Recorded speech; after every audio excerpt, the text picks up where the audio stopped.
नमस्कार, मेरा नाम डॉक्टर रिंकी कपूर है और मैं एक त्वचा रोग विशेषज्ञ हूँ, मतलब स्किन स्पेशलिस्ट हूँ और दी एस्थेटिक क्लिनिक्स नामक संस्था जो है उसकी संचालिका हूँ।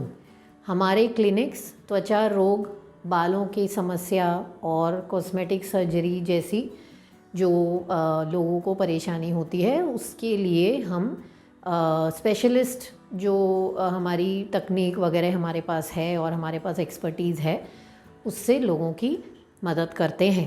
तो अब आज हम बात करेंगे एक बहुत ही आम समस्या के बारे में जो कि जिसे डैंड्रफ कहा जाता है या इसे हिंदी में रूसी कहा जाता है।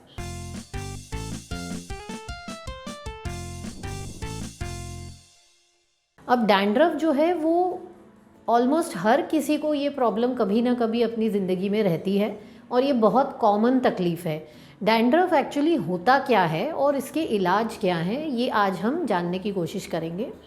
तो डैंड्रफ या रूसी मतलब सर में से जो फ्लेक्स जिसको हम बोलते हैं, जो स्किन की छोटे छोटे पाउडर की तरह फ्लेक्स निकलती है, ड्राई स्किन होती है जो बालों में से निकलती है। सर में किसी किसी को खुजली आती है, किसी के बाल ज़्यादा ऑयली होने लगते हैं। तो ये सब डैंड्रफ के अलग अलग प्रकार होते हैं। कुछ लोगों को कुछ कम मात्रा में ये तकलीफ़ होती है और कुछ लोगों को ज़्यादा मात्रा में होती है, इतनी ज़्यादा कि वो कभी चेहरे पर या फिर आपके चेस्ट पर, ये सब जगह पर भी दिखाई देने लगते हैं।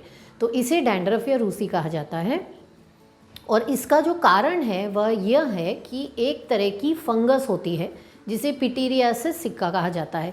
ये फंगस होने की वजह से, ये फंगस अगर आपकी चमड़ी में ज़्यादा मात्रा में बनती है या रहती है तो उन लोगों को डैंड्रफ की समस्या होती है।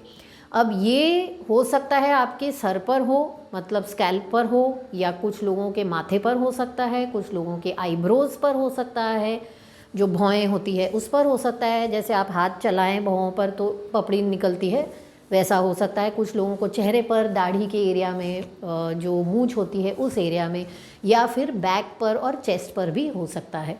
अब इसके कारण ये है कि कुछ लोगों की जो चमड़ी होती है वह फंगस की ग्रोथ के लिए बहुत अनुकूल मानी जाती है। तो उनके स्किन में कुछ ऐसे तत्व होते हैं जिसमें ये फंगस अच्छी तरह पनप सकती है, इसलिए उन्हें ये प्रॉब्लम होती है। और जनरली ये वो लोग होते हैं जिन्हें कुछ ना कुछ हार्मोनल डिस्टर्बेंस होता है, या फिर वो ज़्यादा मात्रा में उन्हें स्वेटिंग होती है, पसीना ज़्यादा आता है, या फिर बहुत पोल्यूशन में, डस्ट में वगैरह रहते हैं तो फिर उनके जो बाल है काफ़ी गंदे हो सकते हैं। ऐसे लोगों में, और जिन लोगों के स्किन में तेल की मात्रा ज़्यादा होती है, जो स्किन ऑयल होता है ज़्यादा सिक्रीट होता है, जैसे स्पेशली जिन लोगों को पिंपल्स वगैरह की समस्या होती है, जिनमें उनकी ऑयली स्किन होती है, तो इन लोगों को ज़्यादा प्रॉब्लम होती है। डैंड्रफ है या ड्राई स्कैल्प है, सूखेपन की वजह से खुजली आ रही है, ड्राइनेस हो रही है, या डैंड्रफ इसका रीज़न है, यह तो आपको डर्मेटोलॉजिस्ट ही बता सकते हैं। तो अगर आपको इसकी समस्या ज़्यादा है तो एक स्किन स्पेशलिस्ट की राय लेना और उनसे ट्रीटमेंट लेना बहुत ज़रूरी है। अब देखें इसके इलाज क्या हैं।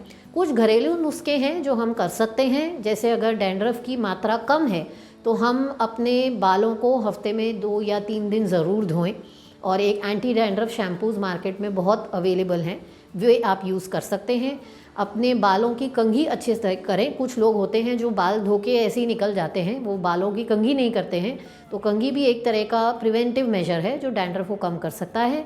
और अगर आप तेल लगाते हैं बालों में तो ये हमारी राय यह होगी कि आप तेल को 15 से 20 मिनट ही लगाकर और निकाल दीजिए, वॉश कर लीजिए, क्योंकि जितना तेल बालों में रहेगा, पूरे रात पूरे दिन अगर तेल बालों में रहता है, खासकर जिन्हें डैंड्रफ की तकलीफ़ है तो उनके लिए डैंड्रफ की समस्या बढ़ सकती है।